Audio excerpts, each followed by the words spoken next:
नमस्कार, मुद्दा देख रहे हैं आप और मैं हूं आपके साथ ज्योति सांगवान। हरियाणा में लोकसभा चुनाव के बाद विधानसभा चुनाव के मुहाने पर प्रदेश खड़ा है। लोकसभा चुनाव का परिणाम इस बात की तस्दीक हरियाणा में कर रहा है कि इस बार का मुकाबला दिलचस्प होने जा रहा है।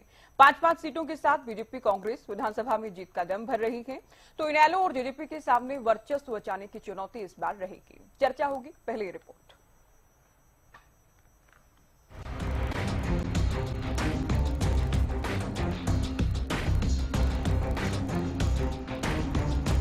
लोकसभा के बाद अब विधानसभा की बारी।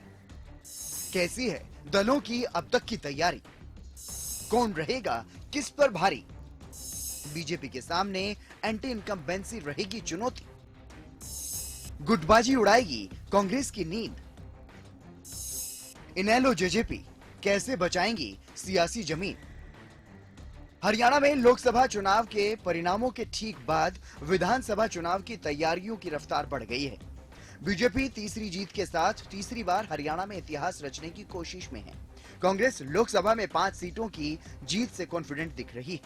10 साल बाद कांग्रेस हरियाणा में सत्ता की सीढ़ी चढ़ने के जतन में है, तो वहीं इनेलो जेजेपी अपना जनाधार बचाने की कोशिश में है। ऐसे में बीजेपी का दिल्ली से चंडीगढ़ तक बैठकों का दौर जारी है। बीजेपी के दिग्गज हरियाणा का रुख कर रहे हैं। 5 सीटों की हार का मंथन हो रहा है, तो विधानसभा चुनाव मजबूती के साथ लड़ने का रोडमैप तैयार किया जा रहा है। विधानसभा की चुनावी मजबूती से हमारा कार्यकर्ता और पार्टी भी तैयारी भी है और मजबूती से लड़ेंगे भी, और बड़े मैंडेट के साथ तीसरी बार नरेंद्र मोदी जी के नेतृत्व के अंदर हरियाणा में भारतीय जनता पार्टी की सरकार बनेगी। उसको लेकर के हमारी तैयारियां वो चल रही हैं। जो काम हमने पिछले 10 वर्षों में किए हैं, गरीब के लिए काम किया है, महिलाओं के लिए काम किया है, युवाओं में एक बड़ा विश्वास जगाने का काम किया है, किसान हित में काम किए हैं। जितने भी निर्णय हमारी सरकार ने लिए और आगे ले रही है, वो इस देश की मजबूती के लिए, देश को आगे बढ़ाने वाले निर्णय हैं।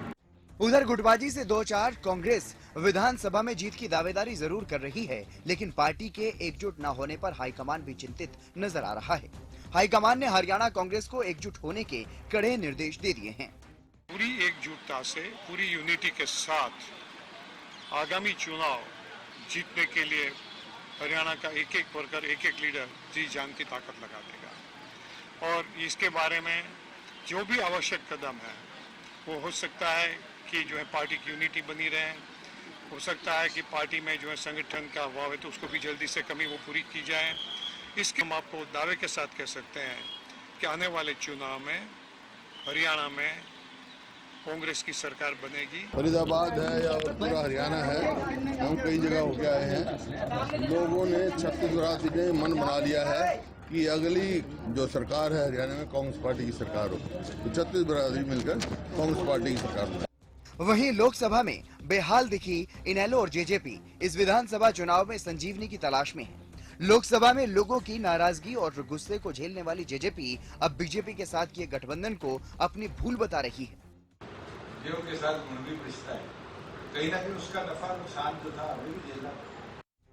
बहरहाल विधानसभा चुनाव की बिसात तो बीत चुकी है। बीजेपी के सामने एंटी इनकम्बेंसी से बचने की चुनौती है। कांग्रेस गुटबाजी और संगठन की कमी से जूझ रही है, तो इनेलो और जेजेपी के सामने राजनीतिक जमीन बचाने की चुनौती इस बार पेश आने वाली है। News desk, Haryana news. चलो, विधानसभा चुनाव की तैयारियों को लेकर बात होगी। प्रोफेसर विधु रावल हमारे साथ जुड़ गए हैं, प्रवक्ता बीजेपी, सुरेश रोड प्रवक्ता कांग्रेस, विवेक चौधरी प्रवक्ता जेजेपी, विजेंद्र रेड्डी प्रवक्ता इनेलो भी हमारे साथ डिबेट में जुड़ गए हैं। आप चारों का बहुत स्वागत है। शुरुआत बीजेपी से करते हैं। विधु जी, आप लोग दावा कर रहे हैं तीसरी बार जीत का, लेकिन लोकसभा में 10 से 5 पर आप आ गए हैं। कल अमित शाह आने वाले हैं, किस तरह का मंत्र उनकी ओर से दिया जाएगा जीत को लेकर? ज्योति जी, आपको नमस्कार और आपके माध्यम से हरियाणा न्यूज देख रहे सभी दर्शकों को नमस्कार, और हमारे जो साथी पैनलिस्ट हैं उनको भी नमस्ते। मैं उम्मीद कर रहा हूँ मेरी आवाज ठीक ठाक आ रही है। जी जी जी।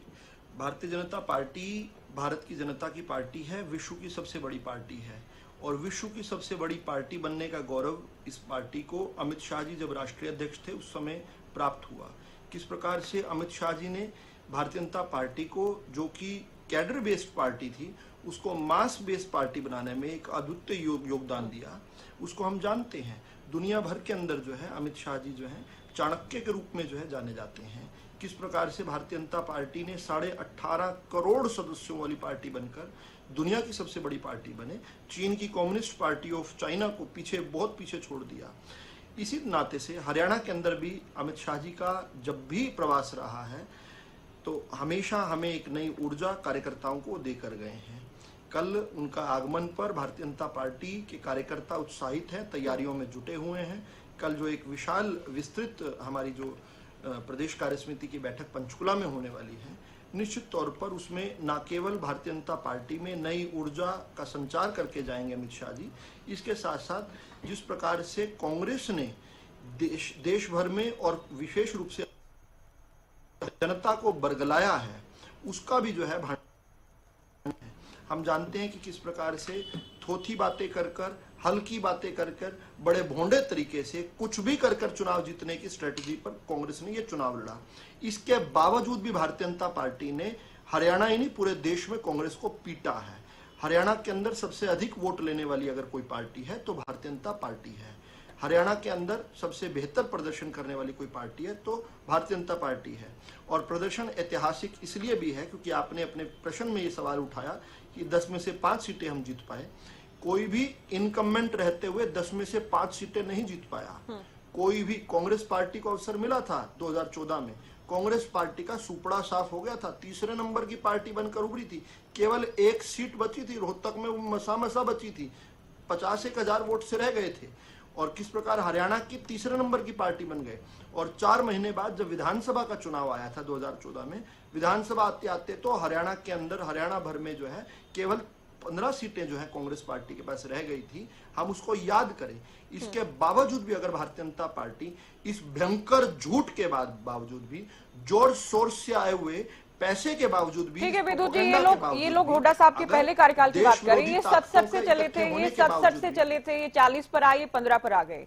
आप लोग 47 से चले थे, 40 पर आए गए इस बार। और लोकसभा में तो कड़ी टक्कर चुकी थी, तो उम्मीद कर रहे हैं आप लोग इस बार जीत को लेकर? देखिए, हम हमेशा ध्यान करेंगे कि किस प्रकार से जो एक स्वर्णिम कालखंड होता है उसमें एक कदम अगर पीछे खींचा जाता है तो वो 2 कदम लंबी पूछा जाता है। गुजरात के अंदर जब 99 सीटें आई थी 2017 में, तो यूं कहा जा रहा था कि 99 सीटों वाली भारतीय जनता पार्टी अगली बार आते आते सत्ता खो देगी। लेकिन क्या हुआ, 2022 तक आते आते हमने इतिहास बना दिया। इतिहास में भी जितनी सीटें कभी किसी को नहीं मिली थी, उतनी सीटें जो है भारतीय जनता पार्टी को मिली थी। इसी प्रकार से हम जानते हैं कि किस प्रकार से जब भी कभी मध्य प्रदेश का अगर उदाहरण लें तो 2018 में थोड़ी भी सीटों से हम पीछे रह गए थे, तो इन्होंने अंदाजा लगाया था कि भाई इनकी अगली बार तो प्रचंड बहुमत से सरकार बननी थी। हुआ उल्टा, हमें हर बार से भी अधिक वोट जो है भारतीय जनता पार्टी लेकर अभी 4 महीने पहले ही, 6-7 महीने पहले ही मध्य प्रदेश में बहुत बड़ी सरकार लेकर आए।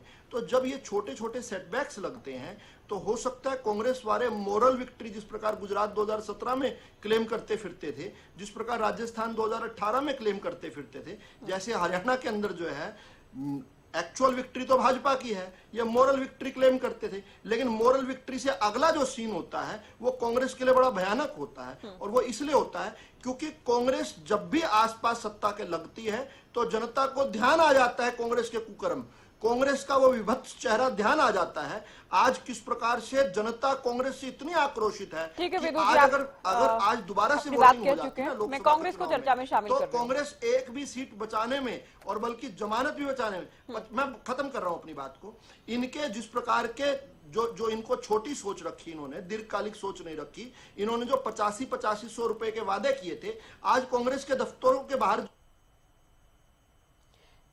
चलिए, आपकी बात आ गई है, ये तो लगभग रोजाना ही उठा रहे हैं आप इस बात को, हर एक डिबेट में उठा रहे हैं। सुरेश जी, आप लोग भी कॉन्फिडेंट हैं, जिसको मान रहे हैं कि मोरल विक्ट्री आप लोग मानकर चल रहे हैं विधानसभा में, ये बीजेपी प्रवक्ता का कहना है, लेकिन संगठन नहीं बना के, हालांकि हुड्डा साहब कह रहे हैं कि ज्यादातर काम हो चुका है। गुटबाजी पर कंट्रोल नहीं हो पा रहा है। हाईकमान की ओर से भी कड़े निर्देश दिए गए हैं कि गुटबाजी को या मीडिया के सामने, लोगों के सामने जो एक दूसरे के खिलाफ बयानबाजी करते हैं उससे बचें। तो क्या ऐसे विधानसभा जीत पाएंगे? ज्योति जी, हमारे नेता प्रतिपक्ष पूर्व भावी मुख्यमंत्री चौधरी भूपेंद्र सिंह जी हुड्डा ने जैसे कहा है कि कांग्रेस पार्टी भारी बहुमत के साथ 4 माह के बाद हरियाणा में सरकार बनाने जा रही है। और जैसे आपने गुटबाजी की बात का उल्लेख किया, पार्टी हाईकमान और यहाँ तक कि खुद श्री राहुल गांधी जी ने इस गुटबाजी का संज्ञान लिया है। परसों जो मीटिंग दिल्ली में कांग्रेस मुख्यालय में हुई, हरियाणा के तमाम बड़े नेता उसमें थे, तो राहुल जी का एक साफ संदेश था कि गुटबाजी या कोई बयानबाजी ऐसे नहीं करनी जिससे बीजेपी अपने जनता के कार्य करने की बजाय हमारे उस बयान के ऊपर ही पूरा दिन पूरी सरकारी मशीनरी लगाकर पूरी डिबेट में उसी पर एनर्जी वेस्ट करती है। जिनको सत्ता में रहकर प्रदेश का काम करना है या देश का काम करना है, वो कांग्रेस पार्टी की गुटबाजी पर ही पूरा ध्यान और पूरी एनर्जी लगा देते हैं। इससे जनता का भी नुकसान है। ये संदेश राहुल गांधी जी ने दिया। और मैं आपके चैनल के माध्यम से बताना चाहता हूँ, जो कांग्रेस पार्टी में अनुशासन जो है वो बीजेपी से ज्यादा है। इनके यहाँ तो होम मिनिस्ट्री को पता नहीं चलता कि मुख्यमंत्री को चलता कर दिया गया। खुद अनिल विज जी ने ये अपनी पीड़ा व्यक्त की थी मीडिया के सामने कि मुझे पता ही नहीं था। लेकिन उस बात को ये अपने गिरेबान में झांक कर नहीं देखते। अभी बीजेपी की तरफ से कहा गया कि कांग्रेस पार्टी ने दुष्प्रचार किया। हमने दुष्प्रचार नहीं किया। 750 किसान आप लोगों के राज में सरेआम बॉर्डरों के ऊपर दम तोड़ गए, तो ये दुष्प्रचार है। और फिर भी आप किसान हितैषी की बात करते हो कि हम किसानों को 14 फसलों पे एमएसपी दे रहे हैं। इनको एक रटाया जवाब जो है वो देने के लिए उकसाया जाता है, समझाया जाता है। नहीं, ये तो फैक्ट है। इसमें क्या नहीं, सर्वाधिक फसलों पर तो हरियाणा दे रहा है एमएसपी, इसमें कोई इफेक्ट नहीं है। नहीं, वो फसल होती है ना ज्योति जी। अब आप मान लो अब यहाँ पर ऐसी फसल पे आप दे दो जो किसान ट्रेली भर के मंडी में लेके। चलिए, वो हम स्पेसिफिक इस मुद्दे पर बात नहीं कर रहे। वो तो कितनी बातें हम निकाले हैं ना। मैं गुटबाजी, मैं संगठन को लेकर भी आपसे सवाल कर रही थी रोड साहब। 2 चुनाव आप लोग प्रमुख, 2 चुनाव और साथ ही तीसरा लोकसभा चुनाव भी बिना संगठन के आप लोग लड़ चुके हैं। जिला अध्यक्ष भी आप लोगों के पास नहीं है, तो क्या इस बार भी बिना संगठन के ही जाएंगे? नहीं, मैं आपके देखिए एक हरियाणा का चैनल है ज्योति जी आपका, और मैं आपके चैनल के माध्यम से प्रदेश वासियों के साथ ये जानकारी साझा करना चाहता हूँ। कांग्रेस पार्टी की तरफ से अगला विधानसभा चुनाव संगठन के द्वारा ही लड़ा जाएगा। बीजेपी से ये मुद्दा भी हम छीनने जा रहे हैं।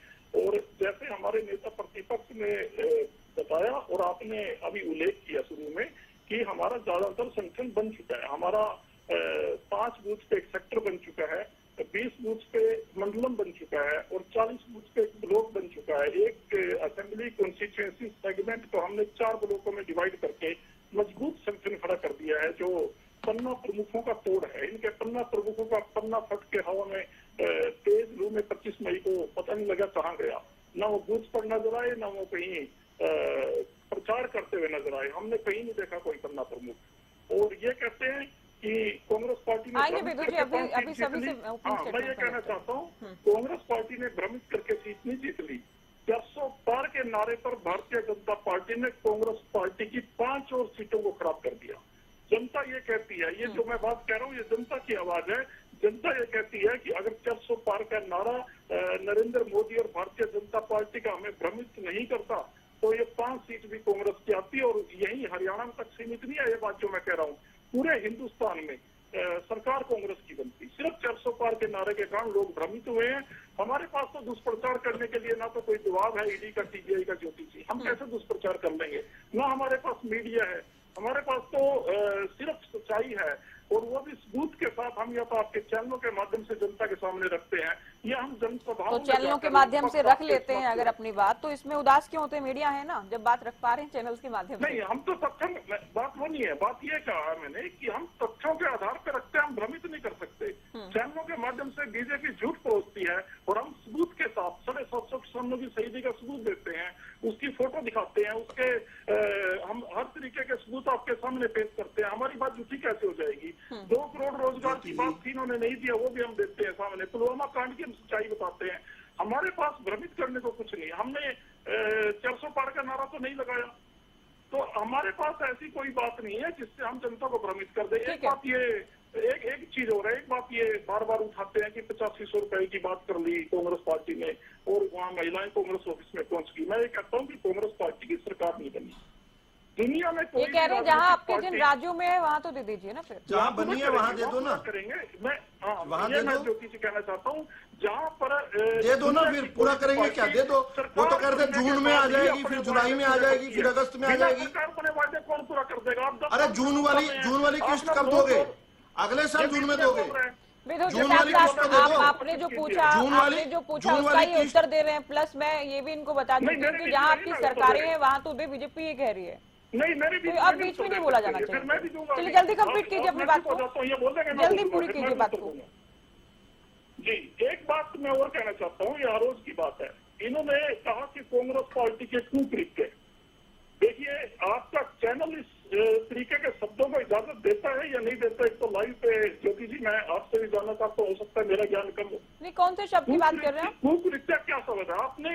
इस बात के ऊपर कभी भी ऑब्जेक्शन नहीं किया। हम थोड़ी सी भी बात कोई हम सच्चाई भी बोल देंगे तो उस पर भी एकदम आप लोग कहते हैं कि आपकी किस सच्चाई पर आप क्या करें? आप पूर्वाग्रह के बहुत बड़े शिकार हैं। विदु जी आप मेरे साथ साथ मत बोलिए, विदु जी आप मेरे साथ साथ मत बोलिए। राहुल साहब मुझे मेरी बात कहने दीजिए।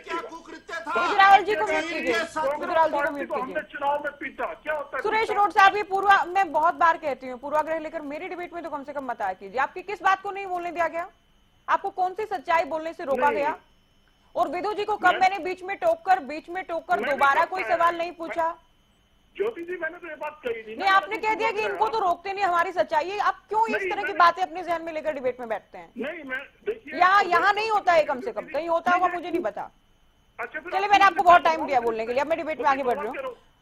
विदु राहुल जी को कुछ कहना है काउंटर में? विदु जी आप बोलिए। मैं बताता हूँ। अब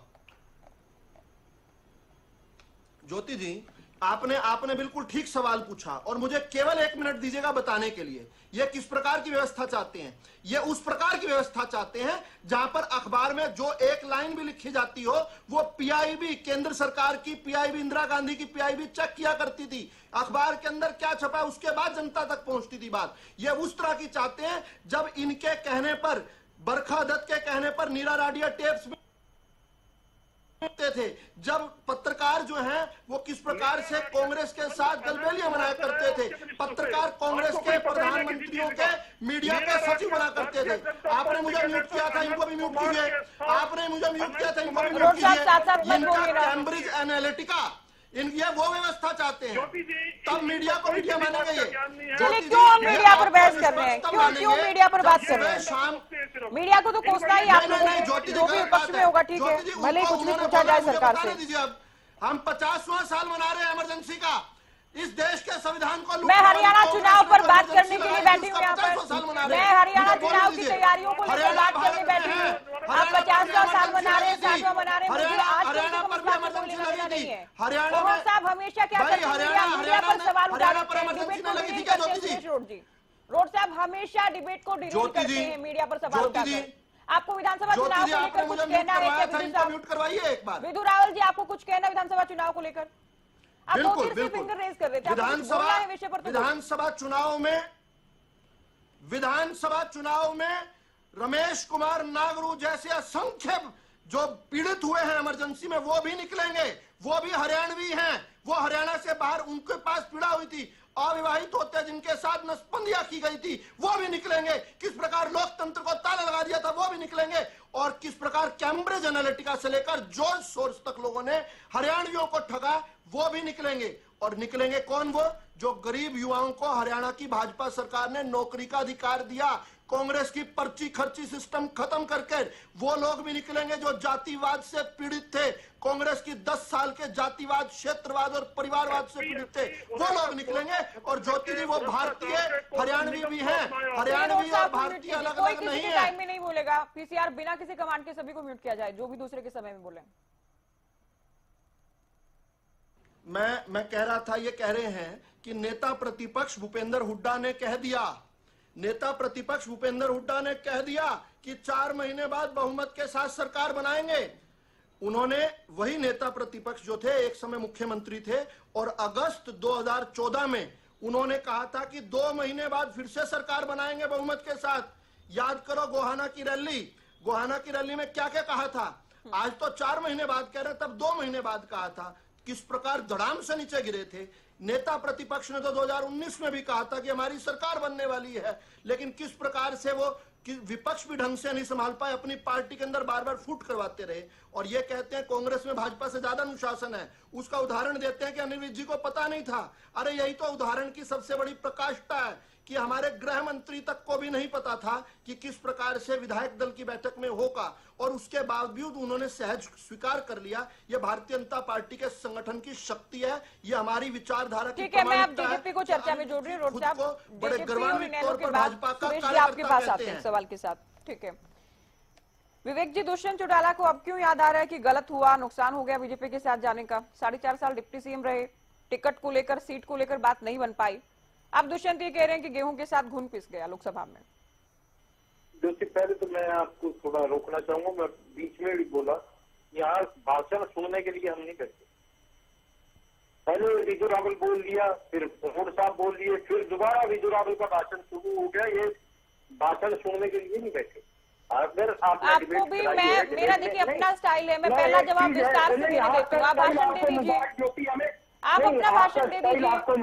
6:20 पर आपके पास आ गए हैं। 1 घंटे डिबेट चलती है, 4 प्रवक्ता हैं, 2 से 3 बार हर एक को उत्तर देने का मौका मिलेगा। आपको बात पर नहीं बोलना है कि आपको सवाल उठाने उल्टा। आप अगर काउंटर के लिए बीच में टाइम मांगते हैं, आपको कब मना किया गया विवेक जी? कभी मना किया गया आपको? किया गया आपको? टाइम मिलता नहीं, मैं बताने के लिए काम कर रहे हो, जो टाइम मांगते हैं मिलता नहीं। कमाल कर रहे हैं। अभी टाइम दिया गया है ना, हमेशा टाइम दिया जाता है, ये झूठ मत बोलिए। और दूसरा, आपको जो कहा गया है उस पर उत्तर ना देकर आप फिर डिबेट के स्टाइल पर सवाल मत उठाइए, जनता को भी पता है, मत उठाइए सवाल। आपको विषय पर बोलना है। मैं एक ही बात कह रहा हूँ, जो आप कह रहे हैं कि हाँ टाइम दिया गया नहीं दिया गया, वो सबको पता है। सबको पता है, तो दुष्यंत को अब क्यों पता चला कि गेहूं के साथ घुन पिस गया? इस पर आ जाइए, निवेदन कर रहे हैं आपसे।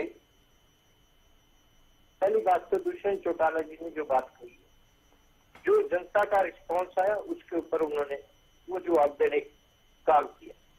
और आप अगर कह रहे हैं कि अब क्यों पता लगा, जब जनता जनार्दन ने अपना मैंडेट देने का काम किया और जनता जनार्दन हमारी निरंतर वर्कर के साथ मीटिंग चल रही है, वर्करों के साथ बैठक चल रही, तो वहां से सभी वर्करों से पूछा जा रहा है हल्के बार कि क्या कमियां रही, क्या दिक्कत रही, तो वहां पे जो लोगों का रिस्पॉन्स निकल के आ रहा है वही दुष्यंत जी ने बताने का काम किया। हम तो एक चीज जानते हैं, आज जो चुनाव में हुआ, आपने पैकेज में भी 3 बार बताने का काम किया कि न लो जेजेपी जमीन बचा पाएगी या नहीं बचा पाएगी। जो कि जमीन तो जनता है, जनता ही बचाने वाली है और जनता ही उठाने वाली है। 2009 से पहले क्या हालात थे बीजेपी के, 2009 के चुनाव में भी क्या थे, वो सबके सामने थे। 2014 में कांग्रेस के क्या हालात थे। आज अगर बात की जाए जेजेपी को आप जमीन बचा पाएगी, जेजेपी थी जिसके बलबूते 4.5 साल सरकार चलाने का काम भारतीय जनता पार्टी ने किया। आज करा लेना फ्लोर टेस्ट, पता लग जाएगा। हम तो एक चीज जानते हैं, जनता के मुद्दे कभी तो आपके नेता ये कहते हैं कि हमने समर्थन ले भी लिया तो भी तो सरकार चल रही है ना, हमारे भरोसे सरकार थोड़ी थी। आज आप डिबेट में ये कह रहे हैं कि हमने करा लेना, डिसाइड कर लीजिए ना पार्टी का स्टैंड। हम तो आप नहीं बताएंगे, हम तो एक ही चीज मैं बता नहीं रही हूँ, मैं पूछ रही हूँ। जो मेरे पैकेज में 2 बार 3 बार लिखा गया है, मैंने ये नहीं कहा कि आप लोग जमीन नहीं बचा पाएंगे। हमने पूछा है बचा पाएंगे या फिर नहीं। सबके सामने चुनौती है, बीजेपी के सामने है एंटी इनकम्बेंसी, कांग्रेस के सामने है गुटबाजी। आप लोगों का जो पिछला प्रदर्शन रहा उसके आधार पर आप लोगों के सामने जमीन बचाने की चुनौती है विवेक जी। ज्योति, हम मना नहीं कर रहे, हम तो एक चीज कह रहे हैं कि हाँ जनता जनार्दन ने जो मैंडेट देने का काम किया और भविष्य में क्या होगा वो कांग्रेस को नहीं पता, वो बीजेपी को नहीं पता। बीजेपी की 10 की 10 सीट आई थी और विधानसभा में 40 पे आके रुक गए थे। तो ऐसे तो इस हिसाब से तो इनकी 20 की कैलकुलेशन बैठी, अगर 5 सीटें आई है 5 के हिसाब से इनकी 20 आ जाएंगी। ऐसे अगर आज भविष्यवाणी कोई करने लग जाए तो कुछ नहीं कह सकते। जनता के मूड में क्या है, जनता चाहती क्या है, वो तो टाइम पे पता लगेगा। और लोकसभा चुनाव में और विधानसभा चुनाव में बहुत फर्क होता है और जनता लोकल कैंडिडेट को भी देखने का काम करती है और लोकल मुद्दों के ऊपर भी चुनाव होता है। आज लोकसभा चुनाव के अंदर नेशनल मुद्दे चले और लोकल बातें नहीं हुई। हम तो एक चीज जानते हैं, अभी छोड़ भी रहा था बीजेपी को नौकरी बिना पर्ची खर्ची टैची पता नहीं कहाँ मिली थी अनिल नागर के कमरे में। हमें तो ये पता है कि आज अगर कोई सबसे ज्यादा नौकरियों के अंदर कोर्ट केस हो रहे हैं तो भारतीय जनता पार्टी की सरकार में हो रहे हैं। इनसे ये तो पूछ लीजिए, हम 4.5 साल सरकार में रहते हुए बारी बारी हमने कहा कि स्टाफ सिलेक्शन कमीशन के जो वर्किंग है वो सही नहीं है। हमने बारी बारी इस बात को उठाने का काम किया और आज अगर ये कहते हैं कि हम रोजगार दे रहे हैं, बिना भेदभाव के दे रहे हैं, बिना पर्ची खर्ची के दे रहे हैं, तो पैसों का जो लेन देन था वो कौन कर रहा था और किसको पकड़ने का काम किया गया था वो भी बताने का काम भी तो राहुल जी करे। अभी कांग्रेस के प्रवक्ता को भी सुन रहा था, वो भी पूर्व भावी मुख्यमंत्री बताने का काम भूपेंद्र हुड्डा को कर रहे थे। ये आपका पर्सनल कमेंट है या कांग्रेस का ऑफिशियल कमेंट है, ये भी बताने का काम करें। क्या भूपेंद्र सिंह हुड्डा को सीएम चेहरा प्रपोज कर दिया कांग्रेस ने? आज सिर्फ और सिर्फ यहाँ बैठ के अपने नंबर बनाने के लिए आप कुछ कह रहे हैं, तो फिर दीपक बाबरिया जी से भी ये स्टेटमेंट दिलवा दीजिए कि भूपेंद्र सिंह हुड्डा भावी मुख्यमंत्री हो। हम तो जो थी आज एक चीज जानते हैं, दोनों ही पार्टियां अपनी अपनी बातें रखनी है, पर दोनों ही कहीं ना कहीं चाहे भूपेंद्र हुड्डा की बात कर ले, 5 सीटें अगर बीजेपी के पास गई तो भूपेंद्र हुड्डा की बदौलत थी। मैं नहीं कह रहा, कुमारी शैलजा कह चुकी है, किरण चौधरी कह के गई है, तमाम जो कांग्रेस के लीडर हैं वो कह रहे हैं। आज कांग्रेस और भूपेंद्र हुड्डा दोनों अलग अलग हैं। भूपेंद्र हुड्डा कहीं ना कहीं चलिए ठीक है, अभी तो छोड़ के बीजेपी की मदद करने का काम कर रहे हैं। चलिए इनेलो को चर्चा में जोड़ रहे हैं। देख लीजिए रेड्डी साहब, बीजेपी के बड़े नेता आ रहे हैं, हरियाणा का रुख कर रहे हैं, कांग्रेस भी दिल्ली में मंथन कर रही है। आप लोगों के सामने विधानसभा में क्या क्या चुनौतियां आप लोग देख रहे हैं? क्योंकि सारी पार्टियां कहती हैं एक विधायक बचे हैं जिनका बाय इलेक्शन में मार्जिन भी कम हो गया था, इस बार एक सीट बचाना भी चुनौती रहेगी आप लोगों के सामने। ये तमाम विरोधी आपकी पार्टी के बोलते हैं। हाँ ज्योति जी, देखिए बाई इलेक्शन में मार्जिन कम हुआ, उसका एक अलग डिबेट का विषय हुआ और हमने की काफी डिबेटें उसके ऊपर, क्योंकि सारे दलों ने मिलकर के अभय सिंह को हराने के लिए काम किया था। इसलिए मार्जिन कम हुआ लेकिन वोट बढ़ के मिली थी, 10,000 9-10,000 वोट फालतू मिली थी, इसलिए वहाँ कोई कमी नहीं हुई, वोट बढ़ करके हमारे को मिली थी। दूसरी बात जो आपने पूछी है अभी, जो इंडियन नेशनल मार्जिन तो कम हुआ है ना, उसमें मैंने मार्जिन कहा, मैंने ये नहीं कहा वोट कम मिले, जीत का अंतर कहा मैंने, जीत हार का अंतर। हाँ वोट बढ़ के मिले हमारे को, मार्जिन सर जीत हार के अंतर आप मजबूती के साथ हम चुनाव में उतर रहे हैं। हाँ देखिए ज्योति जी, लोकसभा का इलेक्शन एक अलग बात है। लोकसभा का इलेक्शन राष्ट्रीय पार्टियों में पोलराइज होगा, इसलिए उन लोगों ने इनको वोट देने का काम किया। अब जो विधानसभा का इलेक्शन है, हमें उम्मीद, विश्वास और पूरा भरोसा है कि जिस प्रकार से हमारा शासन रहा, चौधरी ओम प्रकाश चौटाला जी हरियाणा के मुख्यमंत्री रहे और अपने मुख्यमंत्री काल में जो उन्होंने प्रदेश की जनता के लिए जनहितैषी कार्य करने का काम किया, चाहे वो प्रशासनिक काम थे और चाहे वो सोशल काम थे और चाहे वो अन्य व्यवस्था थी प्रशासन की, सभी कामों में अव्वल रहे। हरियाणा का पहला ऐसा मुख्यमंत्री रहा है और शायद आगे भी कोई ऐसा नहीं होगा जिन्होंने वित्त प्रबंधन में नाम कमाया। सेंटर ने उसकी प्रशंसा करने का काम किया।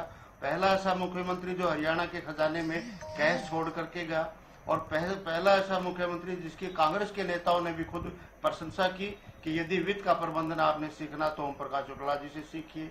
अनुशासन के मामले में, प्रशासन पर काम लेने के मामले में जो चौधरी ओम प्रकाश चौटाला जी करके गए वो जनता उसको याद करती है। और जिस प्रकार से हम खेल नीति लेकर के आए, जिससे आज पूरे हिंदुस्तान में खेल में प्रगति हुई है और हमारे जो मेडलों की भरमार हुई है, वो उसी खेल नीति का परिणाम है जो हरियाणा से प्रेरणा लेकर के हिंदुस्तान में वो शुरू हुई और उसका फायदा मिला।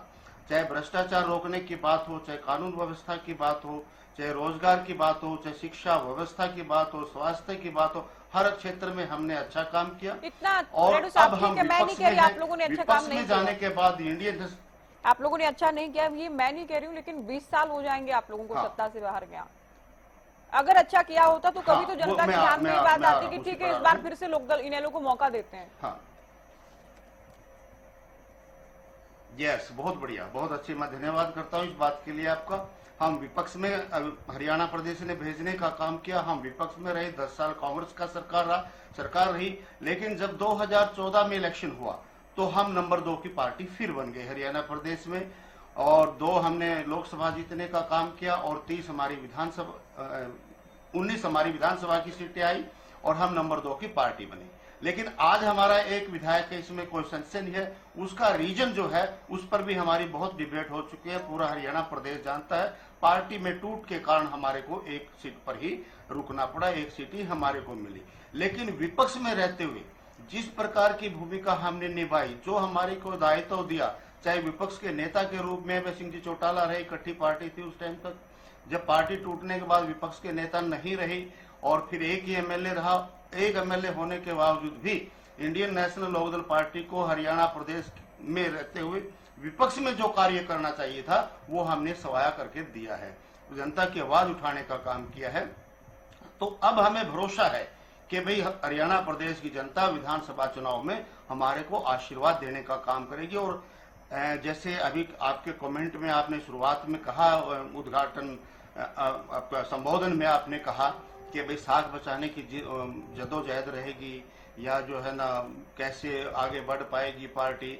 मैं ये कहता हूँ इंडियन नेशनल लोकदल पार्टी का शासन होगा हरियाणा प्रदेश में अक्टूबर में। इंडियन नेशनल लोकदल पार्टी सरकार बना रही है। आज आपको जरूर अजीब लग रहा होगा, हरियाणा प्रदेश के लोगों को भी ये बातें अजीब लग रही होंगी, जिस प्रकार से भारतीय जनता पार्टी का ग्राफ 50% के एकदम डाउन लगा है और कांग्रेस पार्टी का जिस प्रकार से अभी हमारे साथी ने कहा कि भावी मुख्यमंत्री भूपेंद्र सिंह जी हुड्डा। विवेक चौधरी ने ठीक सवाल पूछा, आप बाबरिया जी से कहलवा दीजिए बात या राहुल जी से कहलवा दी कि हम इसको प्रपोज कर दिया है, ये मुख्यमंत्री बनेंगे।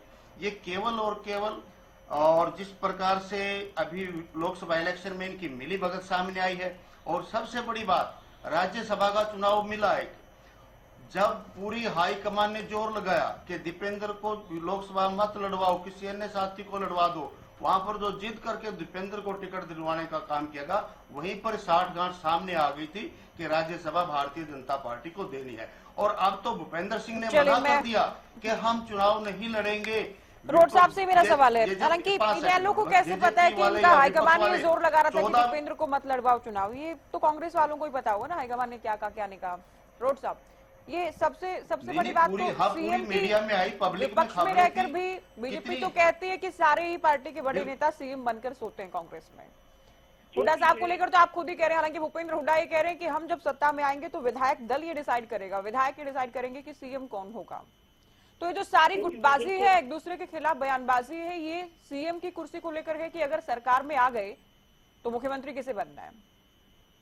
ज्योति जी, मैं दोनों जेजेपी और आईएनएलडी के साथी को ये कहना चाहता हूँ, इन्होंने इस चीज पे हैरानी नहीं होनी चाहिए।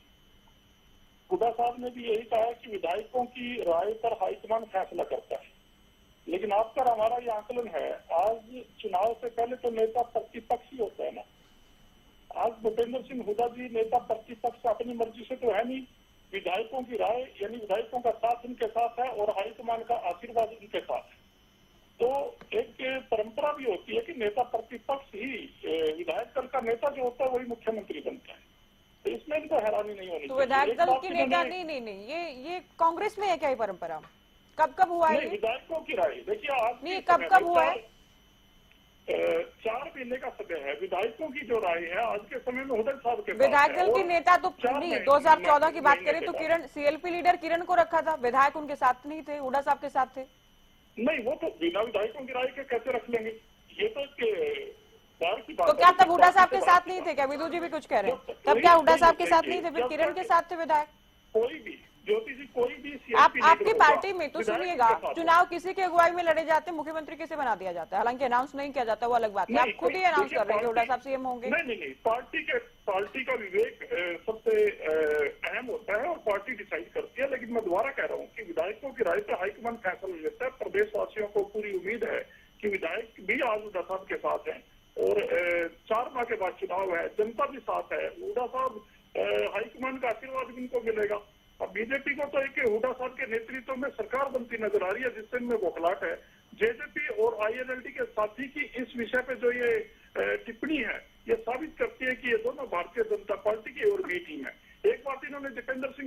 बारे में कही कि वो राज्यसभा छोड़कर लोकसभा में चले गए। मैं यही कहना चाहता हूँ कि रेस के घोड़े रेस में जाते हैं और बरात में नहीं जाते। रेस का घोड़ा है दीपेंद्र सिंह हुड्डा, तो लंबी रेस का घोड़ा है। अरे आपको तो ये कहना चाहिए कि देखिए दीपेंद्र सिंह हुड्डा ने इतनी भारी मत लेकर, इतनी भारी वोट लेकर आपके नेता में अजय सिंह चौटाला जिनके नेतृत्व में अब सरकार आने की बात करते हो 75,000 वोट आई। दीपेंद्र सिंह हुड्डा कितनी वोटों से जीत रहे हैं, पूरे हरियाणा में रिकॉर्ड है। उनके चुनाव लड़ने में भी आपको दिक्कत है। ये कितनी विरोधाभासी बातें हैं। और एक बात मैं और कहना चाहता हूँ ज्योति जी, आपके चैनल के माध्यम से नौकरियों के बारे में बात चली थी। HPSC और आपको टाइम दिया जाएगा, अभी सुनिए जी। SS बोर्ड और HPSC तक इन्होंने बंद कर दिए। जो कौशल रोजगार निगम है उसके थ्रू इन्होंने किस तरीके से भ्रष्टाचार अपनाया, ना कोई एडवर्टाइज की डेट है, ना कोई समय अवधि है, ना उसमें कोई क्वालिफिकेशन की या कोई एलिजिबिलिटी का क्राइटेरिया फिक्स किया हुआ है। न्यूज एक टिक्के लगाते हैं, बाहर से युवाओं को, हरियाणा के युवाओं को नजरअंदाज करके बाहर के बच्चों को। चलिए, पोर्टल पे सारी जानकारी इसकी दी जाती है। और आज इस मुद्दे पर हम, ठीक है, हम जब चुनाव को लेकर बात करते हैं तो हम किसी स्पेसिफिक एक मुद्दे को लेकर सवाल जवाब नहीं कर पाते। बहुत इंपॉर्टेंट विषय है लॉ एंड ऑर्डर का। आज के समय में सरेआम फिरौतियां मांगी जा रही है। हरियाणा के हर जिले में गोलियां चल रही है। भारतीय जनता पार्टी सरकार का फर्ज बनता है इस विषय। हाँ, कानून व्यवस्था एक बड़ा मुद्दा है। ये कानून व्यवस्था, इसमें कोई दोहराई नहीं है। विदु जी, देखिए, एक एक मुद्दे पर तो सवाल जवाब होना, मैं शुरुआत से कह रही हूँ, संभव नहीं है, लेकिन कानून व्यवस्था तो एक बड़ा मुद्दा है जिस पर वाकई सरकार को काम करने की जरूरत है। हम रोजाना ये कह रहे हैं, ठीक है, रोजाना ये कह रहे हैं। विदु जी, अभी सुना आपने रोड साहब को कि बीजेपी तो बौखलाहट में है। बीजेपी को डर लग रहा है कि हुड्डा साहब की अगुवाई में कांग्रेस सरकार बनाने जा रही है। ज्योति जी, आप बहुत पुरानी पत्रकार हैं। 2018-19 में भी क्या यही नहीं कहते थे ये लोग? 2014 में क्या ये मानकर बैठ गए थे कि तीसरे नंबर की पार्टी बनने वाले हैं? इनकी बातों पर क्या यकीन करोगे? 2019 के लोकसभा चुनाव में तो राहुल गांधी कहते थे कि कांग्रेस की 300 सीटें आने वाली हैं। उसके 2 इलेक्शन तक भी जो है, 300 सीटें छोड़ो, 3 इलेक्शन तक मिलकर भी इनकी लोकसभा में इतनी सीटें नहीं आई जितनी इस बार भाजपा की आई हुई हैं। 240 भाजपा की हैं, इस बार की 99, पिछली बार की 52 और उससे पिछली बार की 44 भी जोड़ दें तो भी भाजपा के आसपास भी नहीं ठहरते ये लोग जो आज यहाँ पर बिना बात के जो है छाती कूट हंसी मना रहे हैं। लेकिन बड़ी बात जो है, आपने पकड़ ली इनकी। आपने जब इनकी और आपने आपके साथ साथ प्रवक्ताओं ने भी पकड़ ली और पार्टियों की, जब इन्होंने कहा कि भावी मुख्यमंत्री इन्होंने अपनी पार्टी का एक स्पोक्सपर्सन ने बता दिया, जो कि इनके आज तक इंचार्ज ने नहीं बताया। इंचार्ज तो यहां तक की जो घोषणाएं करते हैं भूपेंद्र हुड्डा, उसके भी खिलाफ जाकर कहते हैं कि ये घोषणाएं पार्टी की नहीं है, ये हुड्डा अपने मन से जो बोल रहे हैं। एक बता दो झूठ की बात यही है, यही कांग्रेस के प्रवक्ता ये अब नहीं बोलेंगे बीच में। देखो सुरेश रोड जी, आप बीच में नहीं बोलेंगे। देखो मुझे चुप करवा दिया था, फिर आप चिल्लाओगे, फिर आप गोदी मीडिया पता नहीं क्या क्या बोलते हैं, उसमें कुछ नहीं, समय क्या क्या बोलते हैं याद तो करो। नहीं, अभी गोदी मीडिया भी यही बोलेंगे। चलिए, तो अभी मुद्दे की बात यह है सीधे, चलिए, मीडिया को कोसना तो इनका सबसे पसंदीदा काम है। रोड साहब प्रकार की हिपोक्रेसी हिपोक्रेसी की भी एक सीमा होती है। ये अभी भारतीय जनता पार्टी के उस सिपाही का अनुशासन पर सवाल खड़े कर रहे थे जिसको ये पता भी नहीं था कि क्या वो मंत्री रहने वाले हैं या प्रदेश के अंदर क्या होने वाला, इतने सीनियर व्यक्ति। और उसके बाद भी भारतीय जनता पार्टी के दिन रात जिस व्यक्ति ने एक किया, जिस व्यक्ति को भारतीय जनता पार्टी की जिसकी निष्ठा पर कोई सवाल ही नहीं खड़ा कर सकता, उस अनिल विज जी के बारे में कह रहे थे। और ये खुद क्या है, ये कांग्रेस के प्रवक्ता नहीं, भूपेंद्र हुड्डा के प्रवक्ता, ये मैंने नहीं, दूसरे और 2 प्रवक्ताओं ने साबित कर दिया। लेकिन इनका कहना, इनका एक बड़ा बेतुका सा तर्क दिया, सीएलपी की बात कही। अब 1991 में कांग्रेस के अध्यक्ष कौन थे? चौधरी वीरेंद्र जी थे। और चौधरी भजनलाल जी तो सीएलपी भी नहीं थे, लेकिन चौधरी वीरेंद्र जी थे और सीएलपी लेकिन मुख्यमंत्री 1991 में कौन बने थे? चौधरी भजनलाल जी बने थे। सीएलपी तो 2004 में चुनाव लड़ा, हुड्डा साहब बन गए। तभी मैंने कहा कि तो कांग्रेस की तो ये रीत रही है, रवायत रही है, चुनाव किसी की अगुवाई में लड़ना है, मुख्यमंत्री किसी को बनाना है। तो अच्छा, क्योंकि आप समय पूरा नहीं दे पाएंगी, बहुत सारा समय नहीं दे पाएंगी, इसलिए मैं कह रहा हूं कि एसएसबी और एचएसएससी को बंद करके एचकेआरएन चालू किया। इसके लिए या तो ये अभी खेद प्रकट करें, माफी मांगे, या कम से कम आप खंडन इसका कीजिए। क्या HSSC बंद हो गया? इनको तो यही नहीं पता। SSB तो भूपेंद्र, क्या ज्योति जी मेरे बीच में लगातार बोलेंगे? ये रोड साहब पीसीआर में लिखा है म्यूट करें, जो जिसके समय में दूसरे के समय में बोलता है, टाइम में बोलता है, उसे म्यूट किया जाए। ऐसा बिल्कुल कुछ भी नहीं हुआ है। अरे पहले ही हमारे भाषण बर्दाश्त नहीं कर पा रहे हैं दूसरे लोग, और ये बीच बीच में बोल रहे हैं। SSB को HSSC भूपेंद्र हुड्डा के समय कर दिया गया था। रोड साहब को इतनी तो बेसिक बात पता होनी चाहिए थी, लेकिन HSSC या HPSC अपने हुड्डा के समय से 1.5 गुना अधिक नौकरियां दे चुका है, और उसके अतिरिक्त जो भूपेंद्र हुड्डा घर से पकड़ कर लेकर आकर अपने चहितों को नौकरियों पर भर्ती करते थे, वो ठेकेदारी प्रथा हमने खत्म कर दी। हमने ठेकेदारी प्रथा खत्म कर उसकी जगह HKRN लेकर आए हैं। HPSC HSSC के लिए नहीं। तो अनपढ़ों वाली बात हर बार ना किया करो। या तो ये मक्कारी से करते हैं ये बात, या तो चलाकी से करते हैं। जनता को बरगलाना इनकी हैबिट हो गई है। सच्चाई पे चुनाव नहीं लड़ सकते। मैं जल्दी से जो है, मैं इनेलो के प्रवक्ता की बात कह देता हूं, जिन्होंने खुद इस बात को माना कि उन्होंने ऐसी बातें कही जो हरियाणा की जनता को अजीबोगरीब लगेंगी। वाक्य में उन्होंने अजीबोगरीब बातें कही। जनता भी, उन्होंने कहा कि हरियाणा में बातें कह रहा हूं, मैं भी यही कह रहा हूं। उन्होंने हरियाणा की जनता को अजीबोगरीब लगने वाली बातें कही। उन्होंने कहा कि हरियाणा में उम्मीद, विश्वास और भरोसा है। किस पर भरोसा है? ओम प्रकाश चौटाला के राज पर भरोसा है। अरे ओम प्रकाश चौटाला जी का जब राज खत्म हुआ था ना, तो खुद ओम प्रकाश चौटाला नरवाना की सीट से हार गए थे। बड़ी मुश्किल से दूसरी सीट से जीत पाए थे। 2009 में भी थोड़े से मार्जिन से खुद जीत पाए थे। लेकिन वही ओम प्रकाश चौटाला आज 4 चुनाव हो गए हैं, उसके बाद उनको विपक्ष की भी जगह नहीं जो दे रही है। क्योंकि पहले 2 बार तो विपक्ष नहीं, मुख्य विपक्ष की पार्टी रही। 10 साल तो रही है इनेलो। अरे उसका कारण है ना ज्योति जी, मैं बता रहा हूँ। ज्योति जी कारण मैं बता रहा हूँ ना, कारण मैं बता रहा हूँ। क्योंकि भारतीय जनता पार्टी इतनी मजबूत नहीं थी। पहला मौका जो जनता को मिला तो इनेलो को नहीं चुना, कांग्रेस को हटाकर भाजपा को चुना। लगातार 2 चुनाव हो चुके थे।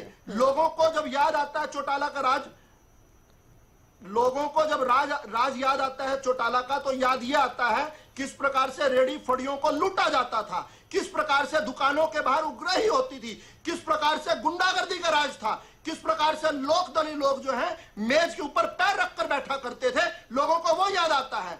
और इसलिए जो है, जब इनके दूसरे साथी जो हैं, जिनको मेरे भाषण से बहुत तकलीफ हो रही थी, उनको ये पता होना चाहिए कि ये चैनल वालों की कर्टसी है कि जिसको 1% भी वोट नहीं मिल पा रहा, उस पार्टी को भी हमारे साथ, जिनको यहां पर 45% जो है जनता का वोट मिला हुआ है, उनके साथ बिठाती है। लेकिन इनको समय चाहिए 45% जितना। जनता वोट नहीं देती इनको, लेकिन समय चाहिए इनको 45% जितना। और इनकी बातें सुन लो। ये कहते हैं भाजपा को 2009 की हालत याद करनी चाहिए।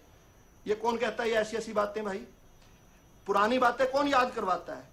जो उजड़े हुए सल्तनत के फटेहाल वंशज होते हैं ना, वो बार बार याद करवाते हैं कि हमारी बाप दादा की जमीन इतनी थी, एक समय हम इतनी जमीन के मालिक थे। जो उजड़ी हुई सल्तनत के फटेहाल जो वंशज होते हैं, उनकी आदत होती है। हमने तो कभी याद नहीं करवाया। 1973 में चौधरी देवीलाल जी 2 जगह से चुनाव लड़े थे, दोनों जगह से हार गए थे। तो शाम से भी हारे थे, आदमपुर से भी हारे थे। एक जगह तो 10,000 भी वोट नहीं आई थी। हमने तो कभी याद नहीं करवाया। हम तो फिर भी उनको आदर्श मानते हैं। पुरानी बातों को, अपने पुराने गड़े हुए इतिहास को, जिसको जनता ने दफना दिया। जनता आपसे नफरत करती है, नफरत। और इसलिए जब आपको आज सत्ता के साथ हमने आपको काम करना सिखाया, कार्य संस्कृति सिखाई जेजेपी। मैं खत्म कर रहा हूं ज्योति जी बात को। उसके बाद किस प्रकार से कृतघ्नता से आकर आप ये बात कहने लग गए कि आज आपकी अकल खुल गई है, आज आपने नया मेंटोस की गोली खाई है, आज आपके दिमाग की बत्ती खुल गई। किस प्रकार से आज तक तो भारतीय जनता पार्टी बहुत अच्छी थी। आज तक तो आप सीख रहे थे हमसे। और मैं सरकार के दौरान जेजेपी द्वारा अच्छे सहयोग का आज भी धन्यवाद करता हूं। दुष्यंत चौटाला ने पॉजिटिविटी के साथ सरकार में हमारा सहयोग किया। लेकिन बाद में आकर किस प्रकार से बाहर निकलकर तो अंगूर खट्टे की बात करते हैं, जबकि सच ये है कि जेजेपी के साथ गठबंधन जो हुआ, उसकी आपने तो बहुत ठीक है कि हमने इनसे पिंड छुड़वाना खत्म। ठीक है, आपने सबकी बातों, आपने बात खत्म कर ली। आप सभी बातों का जवाब दे चुके हैं। विवेक जी, हमने सर्वे, आप लोग कार्यकारिणी, और हमने सर्वे करवाया तो सर रुक जाइए अभी। ठीक है, आप लोगों ने सर्वे करवाया। ठीक है, आप लोगों ने सर्वे कराया, यहाँ तक आप बात कर रहे हैं। अभी आप रुक जाइए। इतनी बुरी है जी इमेज कि हमने पिंड छुड़वाया इनसे। हमने बड़ी मुश्किल से पिंड ठीक है, छुड़वाई, आप लोगों ने हमने जीजेपी इनको से हटाया, पिंड छुड़वाया। पिंड छुड़वाया। बोलिए विवेक जी, अच्छा इसी ना बात पर हमने मैं इनको उत्तर बुलाया दूंगी था। आपसे। एक बात और कहने दो ज्योति जी, ज्योति जी एक बात और कहने दो, प्लीज कहने दो, रिक्वेस्ट है मेरी। हमने इनको नहीं बुलाया था, हमारी सरकार इनसे अलग बन रही थी, हमारी अलग बन रही थी। ये 25 अक्टूबर 2019 को जाकर अचानक से लैंड हो गए अमित शाह जी के घर पे। वहां जाकर इन्होंने अपनी तरफ से समर्थन दे दिया हमें। हमने कहा समर्थन दे रहे हैं तो मिलजुल कर सरकार चलाएंगे। चलिए ठीक है, अब ठीक है, उत्तर ले लूं इस बात का अभी मैं, विवेक जी। लेकिन ये कृतघ्न अब आंखें खुल गई है दुष्यंत चौटाला की, बीजेपी ये कह रही है अब जबकि विधानसभा चुनाव में जाना है। ये सवाल मैं पहले भी पूछ रही थी। कर रहा है, क्या ये वहां पे मौजूद था 3 महीने 13 में? वैसे ही आज यहाँ बैठ के बड़ी बड़ी बातें कर रहा है, तेरी औकात भी है। ये क्या भाषा आपकी, ये क्या भाषा आपकी विवेक जी? इनको म्यूट कीजिए, इनके डाउन कीजिए। विवेक जी ये क्या भाषा आपकी? ये मेरी डिबेट में ये शब्द नहीं चलेंगे, ये औकात, ये तू तड़ाकी नहीं चलेगा विवेक जी। आपको अपनी बात कहनी इस सलीके से कहिए। आप जिस तरह से सम्मानित हैं दूसरे प्रवक्ता भी सम्मानित हैं। आप ये क्या सड़क छाप भाषा बोल रहे हैं? आप क्या संदेश दे रहे हैं आप हरियाणा की जनता को? चलिए इनकी ऑडियो उठाइए, देखिए उसी भाषा का इस्तेमाल करना है तो मैं बोलना अलाउ नहीं करूंगी। क्या होता है? क्या होता है उजड़ा? क्या होता है सुधारा? वो बात कीजिए। आप तो नहीं, आप ये कोई उदाहरण दे रहे हैं, बात करिए। आप पर व्यक्तिगत टिप्पणी कर रहे हैं क्या? ये आप पर व्यक्तिगत टिप्पणी कर रहे हैं? की है क्या? पर्सनल कमेंट किया आप पर? नहीं, पर्सनल कमेंट तो आप तो अच्छी भाषा में अपनी बात रखिए ना फिर। नहीं, क्या बात है? और क्या पर्सनल कमेंट करेंगे? आज हमें ये बातें बता रहा है, इसलिए इनको ये भी पता है कि अमित शाह ने बुलाया या किसने बुलाया। ये बातें बड़ी बड़ी कर रहा है। अमित शाह के बिना बुलाए चले गए। आज बोलने का तरीका सीख ले भाई, नाम के आगे प्रोफेसर लगाने से कुछ नहीं होगा। ज्योति आज बातें की जा रही है बड़ी बड़ी। मैंने सवाल पूछा ना कांग्रेस के प्रवक्ता से, डाउन है, सभी के डाउन है। मैंने कांग्रेस के भाषा पर मुझे आपत्ति थी, मैं टोक चुकी हूँ। उसके आगे हम विषय पर बात करते हैं। मैंने कांग्रेस के प्रवक्ता से सवाल पूछा था कि क्या कांग्रेस ने अनाउंस कर दिया उन्हें, उसका जवाब उनके पास नहीं था, पर बातें बहुत इधर उधर की करी गई। उसमें मैंने उस टाइम पे भी ऑब्जेक्शन रेज किया था। इन्होंने कहा कि रेस के घोड़े बारात में नहीं जाते। आज ज्योति एक बात माननी पड़ेगी, ये कांग्रेस के प्रवक्ता नहीं, ये सिर्फ भूपेंद्र सिंह हुड्डा के प्रवक्ता यहाँ बैठे हैं और वही वर्डिंग यूज कर रहे हैं जो भूपेंद्र सिंह हुड्डा ने इनकी महिला नेत्री कुमारी शैलजा के बारे यूज की। तब वो बारात के घोड़े बन के गए थे क्या लास्ट टाइम राज्यसभा में जब गए थे भूपेंद्र सिंह हुड्डा? आज ताजे ताजे रेस के घोड़े बनाए, कोई ताजी ट्रेनिंग दिला के लाए। आज जहां से पता लगता है महिलाओं के प्रति इनका क्या सोच है, क्या इनका कल्चर है। पिछले दिनों हिसार के सांसद ने क्या बयान दिया वो सबने सुना और सुनाने का आपके चैनल में भी काम किया और चैनलों में दिखाने का काम किया। और आज दोबारा उसी टिप्पणी को ये रिपीट करने का काम कर रहे हैं कि बारात के घोड़े और रेस के घोड़े। अरे रेस के घोड़े आपके थे तो रेस में दौड़ा तो लेते। आज राज्यसभा गिफ्ट करके दोबारा इलेक्शन तो लड़ लो। आज क्यों पीछे हट रहे हो, क्यों भागने का काम कर रहे हो राज्यसभा के चुनाव से? वैसे कहते हैं सरकार अब पंच में है, सरकार को गिराने जा रहे हैं। जब राज्यसभा की बात आती है तो उससे भागने का काम करते हैं, हम चुनाव नहीं लड़ेंगे। और अभी सोच रहा था ज्योति एक चीज, मैं बीजेपी के प्रवक्ता बड़ी बड़ी बातें कर रहे थे, रेडियो फलानों ने लूट ली, ढमकानों ने लूट ली। ज्योति शायद आपको भी पता हो, मैं बताना भी चाहूंगा, जब हम सरकार के सहयोगी थे तो इनके मौजूदा जो आज के परिवहन मंत्री हैं उनके खिलाफ 68 दिन तक धरना चला था कि उनके लोग उदाई करते थे रेडी वालों से। और उस धरने के बाद कोर्ट ने ऑर्डर देने के बाद वो धरना समाप्त कराने का काम किया था। आज ये चार्ज तो बोले, सन्नी भी बोले, आपने तो उसको विधायक से मंत्री बनाने का काम किया। जो अवैध उगाई करता था डेली की 250-500 रुपए, आज बड़े बड़े आपके लोग उगाइयां करते देखे गए रेडी वालों से, आप दूसरों की तरफ टोका टिप्पणी करते हैं। यदि हम एक चीज जानते हैं, आज कह रहे हैं कि 2009 को हम याद नहीं करते, 1% वोट वालों को ज्यादा समय चाहिए। तो मैं इनसे एक चीज भी पूछना चाहूंगा, अगर वोट परसेंटेज से ही सब कुछ डिसाइड होगा फिर लाल सिंह सैनी की बात नहीं सुननी चाहिए जो अपने गांव में 182 वोटों से हार गए। आज के मुख्यमंत्री अपने विधानसभा हल्का जो उनका पैतृक गृह क्षेत्र है नारायणगढ़, वहां से 20,000 वोट से हार गए, फिर तो उसकी भी बात नहीं सुननी चाहिए। आज इनके प्रधानमंत्री असीम गोयल की भी बात नहीं सुननी चाहिए जो अपने गांव से 701 वोट से हार गया। तमाम इनके मंत्रियों की बात नहीं सुननी चाहिए जो अपने अपने बूथों पे हार गए। फिर तो अगर वोट से ही डिसाइड करेंगे कि टीवी पे कौन कितनी देर हो जाएगा, फिर तो इनके तमाम प्रवक्ताओं की भी बात नहीं सुननी चाहिए जिनके बूथ खाली नहीं है। हम एक चीज जानते हैं ज्योति जी कि अगर जनता ने कोई मैंडेट दिया, जो चुनाव जिस तरह हुआ वो उस तरह हुआ, पर अगर यहाँ बैठ के कोई बड़ी बड़ी बातें कर रहा है कि फलाने चुनाव में क्या हुआ, फलाने में क्या हुआ, तो अभी बता दो ना मिर्जापुर गांव नारायणगढ़ हल्का कौन हारा? हम तो एक ही किसका गांव और कौन हारने का काम वहां से करता है, नौड़ा गांव किसका है, कौन वहां से हारने का काम करता है, ये बता। चलिए समय आगे अभी मैं रेड्डी साहब से लास्ट कमेंट ले रही हूँ, बोलिए रेड्डी साहब।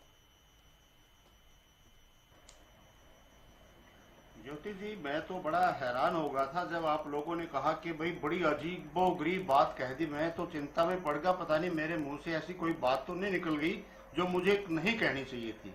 अगर सच्चाई को सुनकर के इतना ही डर लगता है, हम तो चलो मान लिया कि जनता ने हमारे को आशीर्वाद नहीं दिया और हम अपने सुशासन के मुद्दे पर इस चुनाव में भी उतरने जा रहे हैं, लेकिन मैं साथी से ये पूछना चाहता हूं, एक तो जो ये अपनी भाषा में इतने गंदे शब्दों का प्रयोग जो करता है, ये पीट दिया, कुकृत्य है, फलाने उजड़े हुए खंडर हैं, इसको बार बार हम ये समझाते हैं। आप प्रोफेसर लिखते हो, अच्छी भाषा का प्रयोग करो, मित्रतापूर्वक जो ना डिबेट को किया करो। जब भी ये आते हैं हर किसी से सुन के जाते हैं, फिर भी इनकी अकल ठिकाने नहीं आती। ये नए नए जो सुल्तान बने हैं, पुराने सुल्तानों से इनको इतनी नफरत है, तो नफरत है। मैं एक बात जो आप लोग एक दूसरे को डिबेट मत सिखाइए। नहीं, मैं क्यों रख दूं, मैं इसलिए इतने गंदे गंदे मैं कोई गलत शब्द यूज नहीं करा ज्योति जी, मैंने कोई गलत शब्द यूज नहीं किया। मैं सिर्फ दोहरा रहा हूं कि ऐसे ऐसे शब्द यूज करने वाले लोग भी बीजेपी के प्रवक्ता हैं। बीजेपी कैसे इनको प्रवक्ता स्वीकार कर रही है,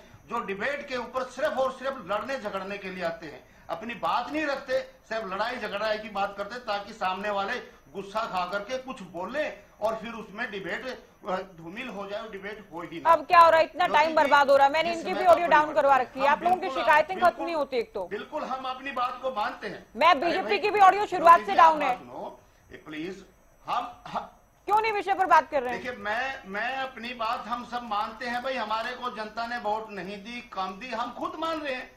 इनको कहने की क्या जरूरत है, तो सबके सामने है। और जिस प्रकार से ये कह रहे कि शासन को देख करके लोग डरते हैं, अरे भाई जितने आप लोगों ने कुकर्म किए हैं, 750 किसानों का खून पी करके बैठे हो आप लोग, 32 जवानों का खून पी करके आप लोग बैठे हो, 42 डेरा प्रेमियों का खून लेकर के बैठे हो। शायद वर्ल्ड हिस्ट्री में इतनी गोलियों से लोगों को नहीं मारा होगा जितना आप लोगों ने मारा। हम तो नहीं दोहराते इन बातों को बार बार, लेकिन आप मजबूर करते हो। मैं कहता हूं विधानसभा के चुनाव की बात है, हम अपनी तैयारी के साथ उतर रहे हैं। हमने 5 कैंडिडेटों को डिक्लेयर भी कर दिया है। हम चुनाव लड़ेंगे और मजबूती के साथ लड़ेंगे। फैसला जनता ने करना है। किसी के कटु वचन बोलने से थोड़ा ही वोट मिलेंगी ज्योति जी, वो तो जनता का प्यार प्रेम से मिलेगी। यहाँ टीवी पर बैठ करके ये खुद बढ़ के दिखा दो ना एमएलए, हम मान जाएंगे हाँ ये एमएलए बना है, क्या है ये बताओ। और फिर ऐसी ऐसी बातें कहता है। हम सभी के साथ जी का प्रयोग करते हैं, मुख्यमंत्री जी, पूर्व मुख्यमंत्री जी, और ये इनकी भाषा देख लो क्या बोलते हैं। ये जनता सुन रही है, जनता ने फैसला करना है, ना इससे फैसला होता। चलिए मैं विधु जी आखिरी कमेंट आपसे। आधी डिबेट तो आप लोग एक दूसरे को पता नहीं क्या क्या सिखाने में, शिकायत करने में, टाइम बर्बाद करने के लिए बैठ जाते हैं। जनता ने देखा कि किस प्रकार जनता के विश्वास का कुठाराघात किया था किसी ने। 3206 चूल्हे में गए, 10 साल तक जेल में रहे। अब मैं इससे ज्यादा अधिक सम्मान क्या दूं जिन्होंने लोगों की जिंदगियां उजाड़ी हो। ये 750 जिनका बार बार फिगर का जिक्र करते हैं ना, एक लाठी एक गोली नहीं चली थी। इन लोगों ने खुद गोलियां चला रखी हैं किसानों पर, कितनी बेशर्मी के साथ जो है 750 और उसके बाद आज तंज कह रहे हैं कि हम तो जिक्र भी नहीं करते। हर डिबेट में जिक्र करते हैं उन 750 का, जिनका कारण ही नहीं पता कि कैसे जो है ईश्वर के पास चले गए वो लोग। लेकिन इन्होंने तो सीधा गोलियां चला रखी है। बात ये नहीं है, बात ये है कि प्रमाणिकता से भारतीय जनता पार्टी बात करती है। भारतीय जनता पार्टी भारतीय जनता पार्टी पर जनता विश्वास करती है, इसलिए स्नेह, प्रेम और आशीर्वाद हमें मिला है। रही मेरी बात, तो मेरे गांव से, मेरी खाप से, मेरी विधानसभा से, मेरी लोकसभा क्षेत्र से और मेरे प्रदेश से भारतीय जनता पार्टी जीत के आई है। मेरी खाप और 27 गांवों से तो 80% वोट अधिक भारतीय जनता पार्टी को मिला है। विवेक चौधरी की पार्टी हमारे साथ लड़ रही थी निगम के चुनाव में, जबरदस्ती इन्होंने 3 सीटें मांगी थी अंबाला के अंदर, तीनों सीटों पर जमानतें जब्त करवा दी, जबरदस्ती, हमारा भी नुकसान किया। अगर ये 3 सीटों पर भाजपा के कार्यकर्ता लड़ते तो शायद अंबाला में हमारा मेयर भी बनता और हमारी वहां पर सरकार भी बनती। लेकिन किस प्रकार से खुद विवेक चौधरी के बूथ से भी इनकी पार्टी हारी थी, याद करें। लेकिन खैर, बड़ी बड़ी बातें कहना, निन्योला का नाम लेना, मिर्जापुर का नाम लेना, निन्योला के अंदर कितनी बार भारतीय जनता पार्टी पहले जीत पाई है, मठेड़ी में कितनी बार जीत पाई है, हम सब जानते हैं। लेकिन इसके बावजूद भी अगर असीम गोयल अपने दम पर अपनी मेहनत के बूते, किसी बड़े बाप की औलाद है इसलिए नहीं, अपने बूते अगर आज परिवहन मंत्री बने हैं तो उनका संघर्ष है। एक ऐसा भी समय आया था जब आईसीयू में भर्ती हो गए थे, इसलिए हुए थे क्योंकि सीधा प्रदर्शन करते हुए उनके ऊपर किस प्रकार से प्रहार किया गया था। कई दिन तक असीम गोयल आईसीयू में रहे थे। 2008 की बात है, मैं भी उस आंदोलन में शामिल था। इन्होंने अगर इस प्रकार का कभी आंदोलन किया हो, ये तो फर्जी गोलियां बिना चले, कौन क्या क्या पिज्जा बर्गर खाकर लोग चले गए, वो तो शहीद हो गए। और असीम गोयल का संघर्ष कोई संघर्ष नहीं है। नायब सैनी जिसने अपनी मेहनत से गरीब परिवार के अंदर पैदा होकर अपने आप को नाम बनाया, उसके बारे में बात करते हैं। ये बड़े बाप की औलादें बड़ी बड़ी बात कर सकती हैं, लेकिन गरीब परिवार के घर पैदा हुआ अगर कोई अपने दम पर खड़ा होता है ना, तो जनता उसको सैल्यूट करती है, जैसे चौधरी नायब सिंह सैनी को कर रही है, जैसे असीम गोयल जी को कर रही है। चलिए, शुक्रिया विद्युत जी, शुक्रिया विवेक जी, शुक्रिया आप सभी का, आप लोगों ने वक्त दिया और चर्चा हमने की। तमाम दल जीत को लेकर दावेदारी कर रहे हैं, लेकिन कितनी और क्या तैयारी है विधानसभा चुनाव को लेकर, इस पर चर्चा की। फिलहाल दीजिए इजाजत, नमस्कार।